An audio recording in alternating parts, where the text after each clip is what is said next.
We have Karolina Kowalkiewicz versus Diana Belbita. This is going to be, I think, pretty fun fight. I think they mashed up some two pretty fun fighters here, even though it is there's really big age advantage for Diana. Carolina is 15-7. She's 3-2 in her last five. 37 years old. Like I mentioned, she's going up against Diana Belbita, 15-7, 2-3 in her last five. She's 27 years old.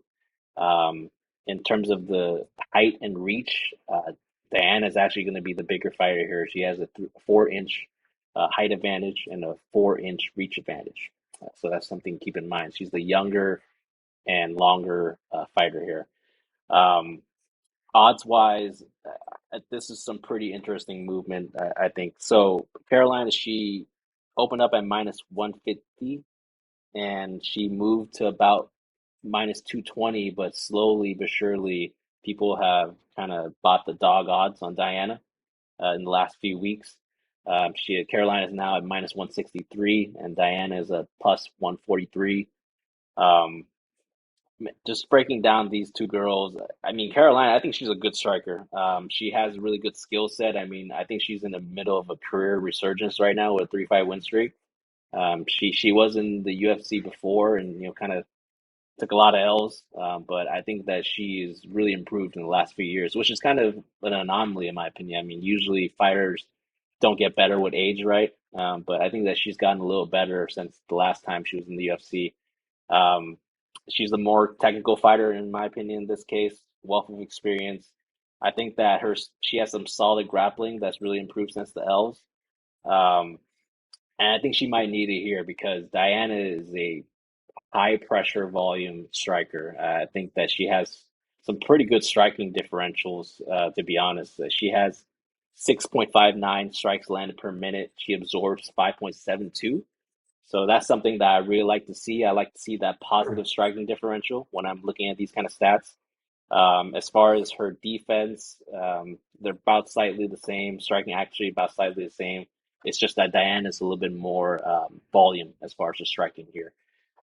Now, the reason why I said that I think the grappling is going to come into play here because I think Diana is going to be the younger, faster fighter here. She might not have the skill set or the technique of a Carolina, but I think that Carolina could um, really come in and try to use that grappling that she's found in the last few years.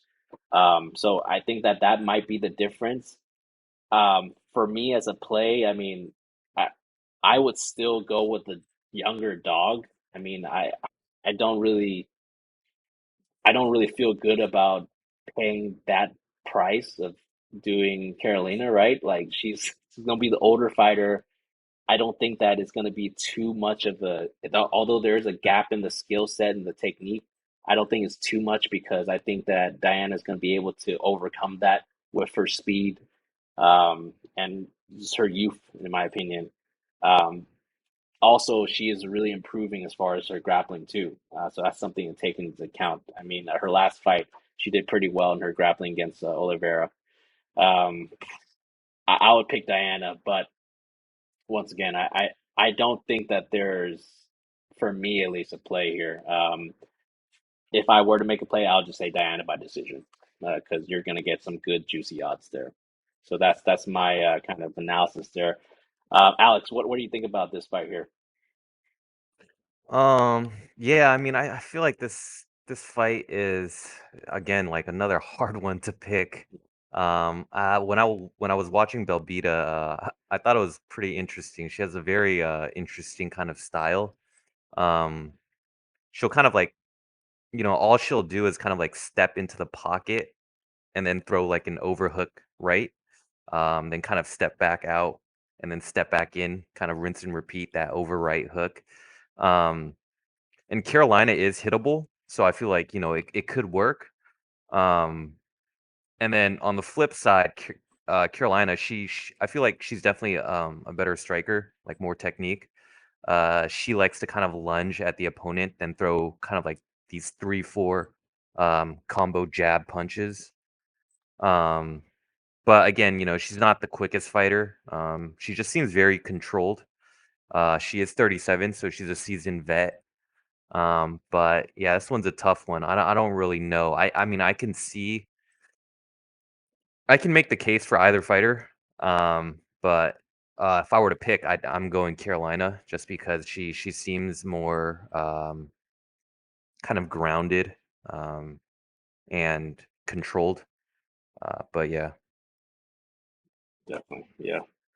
Kevin, what do you think about this WMMA fight we have here? Um, yeah, I felt like the odds should have been around -200 or -300 Carolina.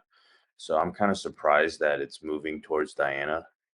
It could be because of the age difference, because Diana's only 27 and then Carolina's like 37. So it could be like a in with the new, out with the old type scenario. But just looking at like the fights that they've had, like Carolina's fought way tougher opponents, and she's on a winning streak right now. Um, so it's hard for me to want to pick Diana, who lost to Gloria De Paula, who's like 6-5. So I mean, it's just hard for me to pick, someone that just hasn't really proven themselves to be able to beat a high caliber opponent yet, to just somehow beat someone that's ranked in the top 15 right now. Um, so yeah, I'm gonna have to go Carolina here, but I am a little bit suspect of this fight being a trap somehow because of how close the odds are. When on paper it seems like the odds should be a little bit wider. Yeah, no, I agree with that. And just for reference, the over 2.5 is -400 right now on a bet online. So most people probably think this is going to go by to decision. I mean, I would say if you do take Carolina, might as well just go for Carolina by points. It's plus 105. So you turn that -163 to a plus 105. Not bad. She also, although she could sub it, but I think the most likely path is either of these fights. Just take each side and go by points either way because you're gonna get some more juice odds that way.